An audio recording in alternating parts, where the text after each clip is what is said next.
Pues nada, eso que encantado de estar aquí. Soy Generación Cine Club y es un honor participar en el proyecto Viridiana y estar contigo, Javier.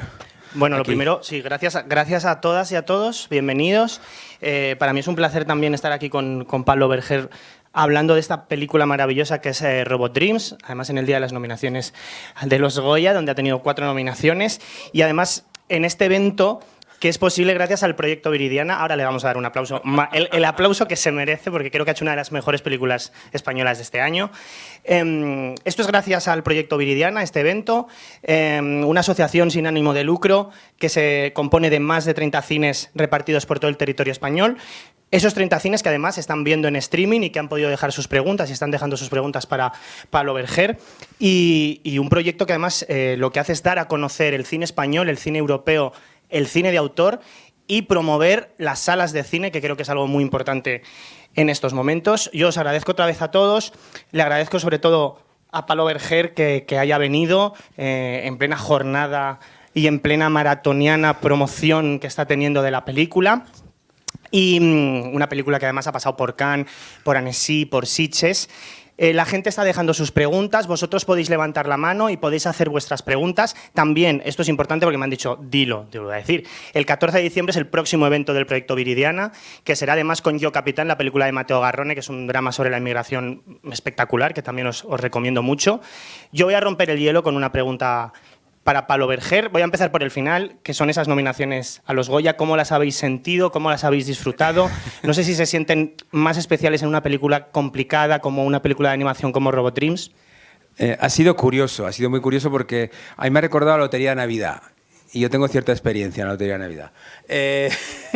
Estaba en directo en la televisión, lo han dado hoy, y de repente estábamos pendientes, ¿no? Entonces ha empezado Fernando Franco, que es el montador de Blancanieves también, un gran colaborador, la música de Alfonso Villayonga. Entonces nos hemos venido arriba, digo, y hemos llegado a 4 nominaciones, mejor guión y mejor película de animación, o sea que sí, ha sido un subidón. Estoy con una sonrisa. Aquí está nuestra distribuidora. Gracias. Ahora, ese. Gracias. Muchas gracias. Porque, bueno, aquí está la distribuidora Lara, de Betim. Ella sabe lo importante que son las nominaciones a los Goya, sobre todo una película que se va a estrenar ahora, la semana que viene. Entonces los Goya se crearon para promocionar el cine y en nuestro caso sé que nos va a venir muy bien, ¿no, Lara? Por supuesto, por supuesto. Muy bien, muy contentos con las 4 nominaciones porque hemos tenido alguna más de la mejor película de animación, que sin duda. Y nada, a recomendarla a todo el mundo para que la vayan a ver a partir del 6 de diciembre. No, pero sumando a lo que estaba diciendo Javier, o sea, esta es la temporada de premios, lo que los americanos llaman el award season, ¿no? Entonces, vamos a ir a los European Film Awards a Berlín, que estamos una de las 5 películas de animación europeas, los Forqué, los Feroz, y ahora, como yo soy de Bilbao y hago gala, y yo creo que los que vivimos fuera de Bilbao todavía actuamos más de bilbaíno, estamos en las predicciones para los Globos de Oro y los Oscars, o sea que también ahí estamos. Pero sobre todo estamos contentos porque nos va a venir muy bien para que la gente vaya a ver Robot Dreams. La gente de estos más de 30 cines ya ha dejado sus preguntas. Vosotros, si queréis, podéis levantar la mano. Mira, veo que por ahí hay alguna pregunta. Yo voy a empezar ya con las preguntas que han dejado. La primera la hace Irene Fensainz Alcalá, desde Madrid, desde La Vaguada, y es ¿qué te inspiró a hacer Robot Dreams, Pablo? Una novela gráfica del mismo título, que se llama Robot Dreams, de Sarah Baron. La leí hace más de 10 años. Colecciono novelas gráficas sin palabras, que todo se explica con dibujos. Me sorprendió el estilo, me pareció divertida, original, surreal, emocionante. Pero hice 2 películas después, hice a Blancanieves, hice a Abracadabra y un día hace 5 años estaba en mi oficina, saqué la novela tomando un café y cuando la leí esta vez sentí lo mismo pero con esteroides, mucho más, de forma superlativa. Y cuando llegué al final, no es que estaba emocionado, me conmovió.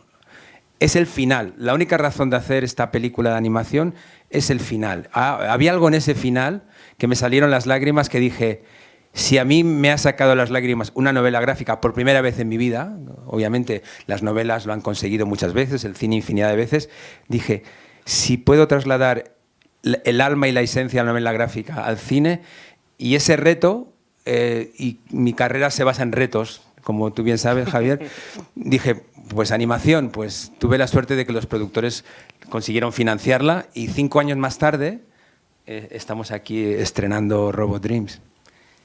Tenemos ahí una pregunta, aquí en MK2 Palacio de Hielo, pero di tu nombre, por favor, también para... Alejandro, quería saber si no tuviste la tentación de añadirle palabras en algún momento, que es tremendo la contención, ¿no? que supone y difícil, más difícil que hacer una película casi muda, ¿no? Sí. La verdad es que yo hice hace 10 años Blancanieves, que era una película que era un homenaje al cine mudo, que había intertítulos, que era silente, tampoco tenía diálogos, y fue una experiencia tan maravillosa a todos los niveles, tanto la creación como su posterior exhibición, festivales. Fuimos la película española para representar los Oscar, ganamos el Goya, se estrenó en todo el mundo, o sea que fue una experiencia a ese nivel también muy positiva, que yo estaba esperando encontrar un proyecto que fuese un proyecto hermano, ¿no? Quería hacer otro proyecto sin diálogos y que estuviese escrito en imágenes.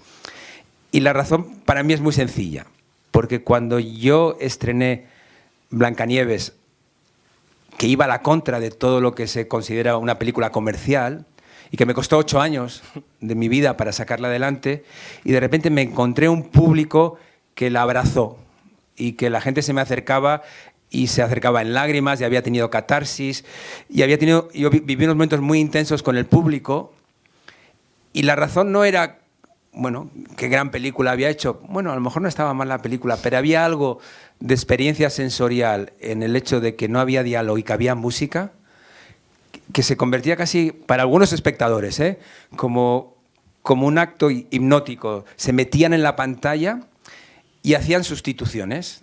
O sea, entonces me gustaría pensar que parte del público se ha metido dentro y ha hecho sustituciones. El dog, el robot es un amigo, un ex amigo, un exnovio, exnovia, alguien cercano que ha fallecido. No lo sé, porque yo creo que todos los que estamos aquí sabemos lo que es la pérdida, de alguna manera o de otra. Hasta los niños más pequeños saben lo que es cambiar de colegio, cambiar de barrio, sus padres se separan, no sé. Entonces, yo creo que hay algo en el cine sin diálogos y con música que se convierte en una experiencia, a lo mejor, si os parece, diferente al ver una película con diálogos donde la gente habla, ¿no? Además, justo lo habíamos hablado, que eso, que cada uno ve una cosa en el sentido de que unos ven una historia de amistad, otros una historia de amor, y me apetece mucho porque allá arriba hay una pregunta de un espectador muy, muy, muy joven, que también hemos hablado sobre cómo se recibe Robot Dreams en los niños o en los adultos, así que por favor, di tu nombre y haz tu pregunta. Hola, Hola. soy Mateo. Hola, Mateo. Y me gustaría preguntar cuál fue la parte más difícil de hacer. La parte más difícil. La parte más difícil fue montar un estudio de animación, 2 estudios de animación, uno en Madrid y otro en Pamplona. Porque nos ocurrió lo siguiente. Yo escribí el guión, conseguimos los derechos de la novela gráfica, los productores financiaron la película, consiguieron el dinero para hacerla, tenía ya el equipo, y resulta que uno de los estudios de animación más importantes del mundo, que se llama Cartoon Saloon, que están en Irlanda, se enamoraron del proyecto y querían hacer el proyecto. Estábamos en plena fase de negociación ya para cerrar. Yo ya le dije a mi hija que nos vamos a Irlanda, a mi mujer, que es mi colaboradora más íntima, que estará por aquí, Yuko. ¿Dónde estás, Yuko? Nos vamos a Irlanda 2 años a hacer esta película. Y si no sabéis, Cartoon Saloon produjeron el libro de Kells, Breadwinner, Wolf Walkers. Cada vez que hace una película, nominación al Oscar. Y yo ya estaba en mi casita así como, nos van a nominar al Oscar. Y estaba como... Y resulta que pasó lo que nos pasa a todos, el COVID. Vino el COVID y de repente esa ventana que nos dejaba el estudio de animación de 2 años para hacer la película, dijeron, no podemos porque nuestros proyectos, hay muchos proyectos y solamente todo el mundo quiere hacer animación. Todo el mundo quería hacer animación porque no tenías que estar fuera rodando. Entonces, tuvimos al productor montar 2 estudios de animación, conseguir animadores de todo el mundo, comprar las máquinas, aprender, crear un pipeline, y fue un proceso complejísimo crear este Dream Team, nunca mejor dicho, un Dream Team para hacer Robot Dreams. Eso fue, sin duda, lo más difícil. Porque para mí como director, yo soy un director muy paciente, hago muy pocas películas, tardo a lo mejor 5 años para hacer una película, hago storyboard, entonces no fue algo que fue tan difícil hacer la transición, porque esta es mi 4ª película como director, pero primera de animación, no fue tan difícil. Pero es buena pregunta, Mateo. Claro, yo no sé si es algo que la gente sepa mucho, porque vamos mucho a ver cine de animación, pero yo no sé si la gente sabe, una película normal se rueda en 8 o 10 semanas, Claro. depende del presupuesto que tengas y lo que te puedas permitir, pero una película de animación lleva mucho tiempo, cada segundo de película es un trabajo inmenso. No sé si nos puedes explicar un poco cómo es ese trabajo, porque me parece que la gente, yo creo que no es consciente de todo el trabajo que hay detrás de cada fotograma. Sí que es verdad que una película de animación es como... El proceso es parecido al de una película de imagen real, pero a cámara lenta. Entonces, las decisiones se toman con más tiempo, entonces todo va más despacio. En un set de imagen real, que es la experiencia que yo tengo, todo el mundo está histérico, gritando, todos estamos nerviosos, yo estoy todo el rato mirando el reloj, estoy tenso, sufro. En cambio, esta ha sido una experiencia placentera porque los tiempos eran más normales. Nos levantamos a una hora más normal. Yo iba al estudio a las 9. No se rueda de noche. No se rueda de noche, no me levantaba a las 6 de la mañana, no tenía que coger coche. Entonces, esa parte está muy bien, pero los tiempos son diferentes. Entonces, la primera cosa que es importante, yo tuve que dedicar un año entero a hacer un storyboard con un equipo muy pequeño, un storyboard animado que se llama Animática, que es como la película, pero con trazos muy simples. Los fondos son 3 líneas y los personajes son, bueno, un boceto de lo que veis en la película, pero está el acting, está el plano, está el ángulo de cámara, está la película. Por ejemplo, en ese proceso trabajó conmigo el director de arte, José Luis Agreda, y así si Fernando Trueba tiene su Mariscal, yo tengo mi José Luis Agreda, un gran artista, uno de los grandes, que ha creado este mundo, los fondos y los personajes. Y él con su equipo crearon todo este mundo. Hicimos un storyboard, también estaba el montador, Fernando Franco, también estaba el music editor, Yuko Harami, que había que buscar músicas, y una storyboard artist, Maca Gil. Y durante un año estuvimos trabajando y hicimos un borrador, sería el borrador de la película. Cuando teníamos ya el borrador, al mismo tiempo se estaba montando el estudio de animación en Pamplona y en Madrid con 200 personas, 100 personas en cada estudio. Cuando se contratan estas 200 personas, hay que alimentar a estos animadores que empiezan a producir.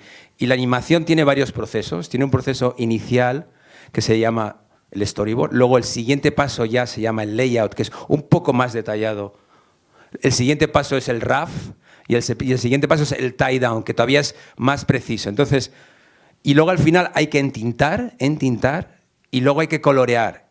Y luego hay un paso que hay que integrar el fondo con la animación, porque la animación no se hace con fondos. La cuestión es que tienes que aprender una serie de pasos y todo va como si fuese orfebrería, como meticuloso. A mí que me encantan los detalles y soy muy paciente, aunque no lo parezca, yo he disfrutado muchísimo en conseguir una película muy, muy cercana. De todas las películas que he hecho, es la película que más se acerca a la película que yo soñé como director. Y eso es una gran satisfacción. Y eso yo me siento como... hemos hecho la película que queríamos hacer. Vamos a hacer preguntas de otros cines. Me veis con el móvil, no es que esté yo aquí mirando TikTok, Twitter, es que me llegan las preguntas del resto de cines, que claro, digo, van a estar pensando que yo estoy aquí. Hay una pregunta de Alejandro Tortajada Trenco, desde Valencia, desde los cines Babel. Mira. Creo que tienes una de las filmografías más atípicas e interesantes del cine español. ¿Cómo es tu proceso creativo y cómo eliges cuál es el siguiente proyecto? Me encanta la pregunta, Alejandro. Sí, creo que soy raruno, atípico. No sé, he hecho 4 películas en 20 años, que es poco para un director, pero sí que he intentado que cada película sea una vuelta de tuerca, algo muy diferente entre ellas, ¿no? La primera fue una película que mezclaba el porno casero con los años 70 de Franco. La Blancanieves es una película muda y blanco y negro de alto presupuesto en el siglo XXI. Nadie quería hacerla y tardé 8 años de mi vida en ponerla en pie. La tercera, Abracadabra, era un un kitsch tecnicolor esperpéntico, delirante, antes del Me Too, que era y ahora es esta. Sí que es verdad que son atípicas. Y Alejandro preguntaba por el proceso creativo. Mi proceso creativo es muy sencillo y es el que he aplicado en todas mis películas desde mi primer corto. Para mí el teclado de un ordenador es como una ouija. como me dejo llevar por imágenes, por palabras, por frases. Me levanto, tengo un despacho que está todo lleno de libros, de DVDs, de películas, y empiezo a poner post-it. De una manera desordenada, creo como una especie de collage de ideas. Y en ese momento simplemente son cosas que me obsesionan o que me interesan, por muchas razones. Y después de varios meses creando esta especie de collage, es como son, disculpar el término, un vómito de ideas, pongo orden a estas ideas, al caos. Y el caos, para mí el orden en el caos es el cuento. Yo me considero, antes que director, un contador de cuentos. Y entonces, a mí un cuento sencillo, una fábula o una alegoría me permite llegar a todos, o quiero llegar a todos. Mi ambición es que mis películas las entienda un niño, y le pueda gustar a un niño, a un cinéfilo y a esa pareja de jubilados que aprovechan los martes a 2 euros. Quiero llegar a ellos. De verdad. O sea, mi ambición es llegar a todo el público. Sé que va contra las ideas de marketing. No, las películas tienen que tener un público. No. Con todas mis películas intentamos llegar a un público amplio. Y más con esta, que hemos descubierto, nunca utilizamos el término esta película, nunca hablamos de público infantil al hacer esta película, ni una vez. O sea, ni la autora de la novela gráfica, aunque sean un perro y un robot, hizo una novela gráfica para niños. Nosotros hicimos una historia desde un punto de vista adulto, pero sabíamos que a los niños se les puede tratar de tú a tú y con respeto, y que era una historia que no salía nada que ellos no pudieran entender y nada que no pudiese ser una película para todos los públicos. Entonces, en esta película nos hemos dado cuenta, también con los distribuidores, con Betty, hemos hecho proyecciones en colegios, hemos participado en mi primer festival, un festival maravilloso que es Madrid y Barcelona, que llenas una sala igual que esta, pero llena de niños que van por primera vez al cine. Y es curioso cómo podemos estar con una película como esta en el Festival de Cannes y al mismo tiempo estar en mi primer festival. Y eso a mí me encanta, me gusta mucho. Vamos a hacer otra pregunta que viene de fuera, de Manresa, desde los cines Vajés, a Nasla Yachi, que además me parece muy interesante porque te pregunta, le ha gustado mucho la película, pero dice que por qué elegiste Nueva York como ciudad para la historia, y creo que también habla de ti como cineasta y como creador, o sea que me parece que es muy pertinente. Sí, la pregunta. me alegro que me hagas esta pregunta que se solía decir antes. Yo y mi colaboradora más cercana, que es Yuko Harami, vivimos 10 años en Nueva York. Y sin duda, en el momento que hizo clic en mi cabeza, ¿y si los protagonistas de esta historia son Robot, Dog y Nueva York? Porque en la novela gráfica Nueva York no está presente, no se ve Nueva York, se ve que es una ciudad americana. Pero dije, esto a nosotros nos sirve como carta de amor a una ciudad.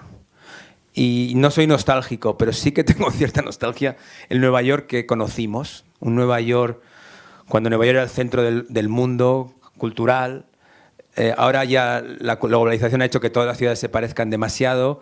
Y entonces, esa parte de por qué Nueva York está tan presente era muy importante para nosotros.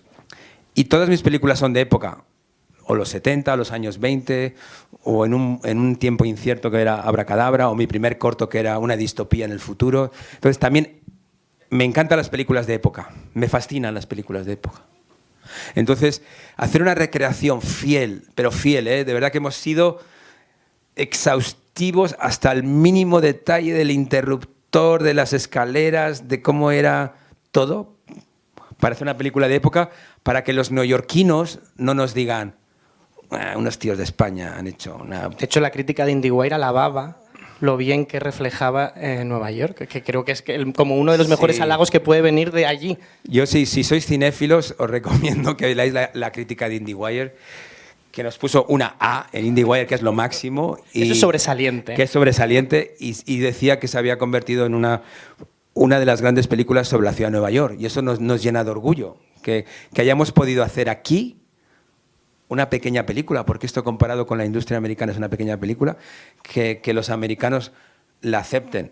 Y fíjate que la han aceptado, que una de las grandes distribuidoras americanas, una de las más importantes, que se llama Neon o Neon, de distribuidores de Parásito, que ganaron el Oscar y que compraron los derechos para su distribución y obviamente han empezado ya esa campaña de Oscars, de Globos de Oro, y estamos muy, muy animados del estreno en Estados Unidos. Tenemos aquí una pregunta, ahí arriba y luego aquí abajo. Sí, vale. Bueno, buenas noches. Yo me llamo Alberto. Hola, Alberto. Enhorabuena por esta película tan bonita y por las nominaciones. Gracias. Yo te quería preguntar, en esta película en la que la elección de cada sonido y cada trocito de música, me imagino que le tendríais que dar mucha importancia porque va a cobrar un enorme protagonismo en ausencia de palabras. ¿Cómo fue el elegir la canción concreta que representa la amistad de los dos protagonistas? ¿Por qué September específicamente? Este es un buen coloquio, ¿eh? Se nos va a quedar bastante corto. Parece que está como ensayado, preparado. No hay preguntas que no sean interesantes.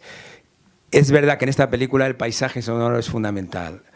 Hay que dar dimensión, y lo saben la gente del mundo de la animación. Tú puedes crear tanta dimensión con el sonido y con la música que con la animación, o más, ¿no? Y respecto a September, September apareció en el primer borrador del guión, y hice 8, ¿vale? Y te diré por qué razón aparece September. Porque en la novela gráfica estaba dividido por capítulos, y el año empezaba agosto, septiembre, octubre, noviembre, hasta un año después. Entonces, pero el momento de la separación y el momento que se hacen muy amigos era en septiembre, Robot y Dog. Y dije, ya, perfecto. Pero una cuestión, qué fácil. Me salió muy fácil, no penséis. Bueno, obviamente cuando los productores leyeron el guión, que les encantó, tengo unos productores que me miman pero muchísimo. Soy un niño mimado de Arcadia, porque me permiten cada película ir más allá, ¿no? También les dan dinero, les funciona. Entonces, quiero que esta funcione para que pueda dar otro salto mortal. O sea, que depende. O sea, os nombro embajadores, por favor. Si os ha gustado la película y queréis ver otra película de Pablo Berger, os necesitamos. Y estoy mirando a cámara. Hay miles de personas. Sois embajadores de Robot Dreams, y si os ha gustado, recomendarla. Y si no os ha gustado, recomendársela a todos vuestros enemigos, por favor. Dicho esto, nuestros productores les encantó. A mis productores les encantó el guión. No les gustó tanto que apareciese la canción September. Te puedes imaginar por qué. La canción September, si te miras en Spotify, tiene 1.500 millones de reproducciones. 1.500 millones. ¿Qué significa eso? El coste de esa canción es el coste lo que no ganaré yo en toda mi vida, ¿no? Casi. Entonces, pero como son los productores muy buenos, son los mejores, financiaron la película. Vale, entonces nos ponemos en marcha. Me dicen, Pablo, no vas a cobrar ni un duro, pero tienes September. ¿Qué prefieres? ¿No cobrar un duro o tener September? Dije, tener September, porque soy un romántico. No, es mentira. Cobré. Pero dicho esto, cuando nos pusimos en producción, ocurrió algo maravilloso. Y no sé si aquí hay gente de Cuarto Milenio que siguen Cuarto Milenio y creen estas cosas un poco misteriosas de flechas, razones. Entonces, vale, nos ponemos en producción y un día me doy cuenta que en las primeras 3 palabras de la letra estaba el tema de la película. Yo no era consciente. El tema empieza, do you remember? No puede ser, claro, si este es el tema. Yo me había quedado en la melodía, no yo había pensado que el Do You Remember era el tema de la película, que habla de la memoria como bálsamo para superar una pérdida, que es uno de los temas fundamentales. Hay más, pero es un tema fundamental. Y seguí analizando la letra, y lo dice, Do you remember the 21st night of September? Y aquí, que está mi colaboradora más íntima, y porque es tan íntima, también es mi mujer, que está por ahí, sabe qué significa el 21 de septiembre mejor que nadie, porque dio a luz a mi hija, a nuestra hija.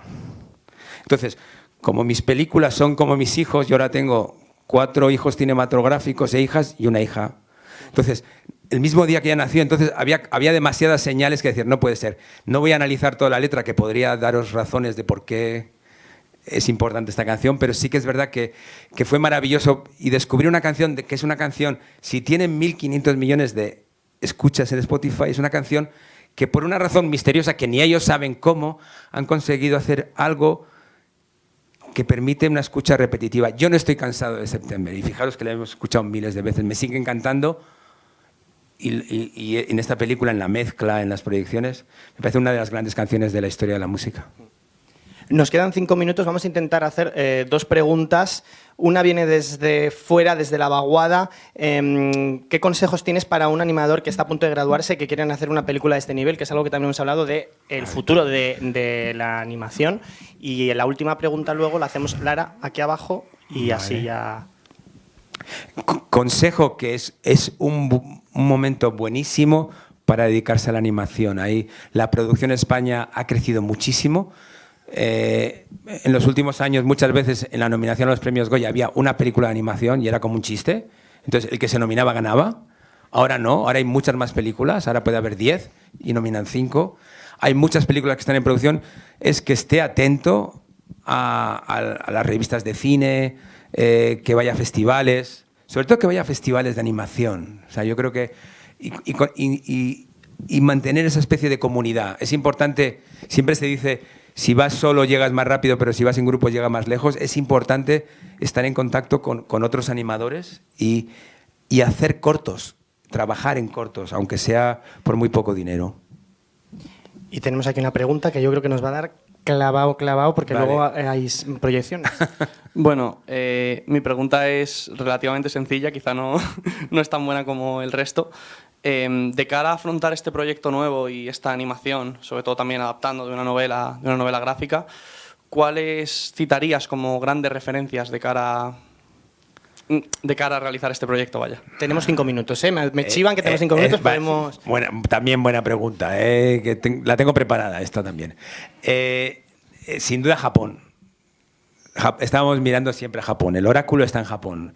En animación 2D, estoy seguro que muchos hay aficionados aquí. Estudio Ghibli, Miyazaki, Takahata, que es como Paul McCartney y John Lennon, tal para cual. O sea, amo el cine de los dos.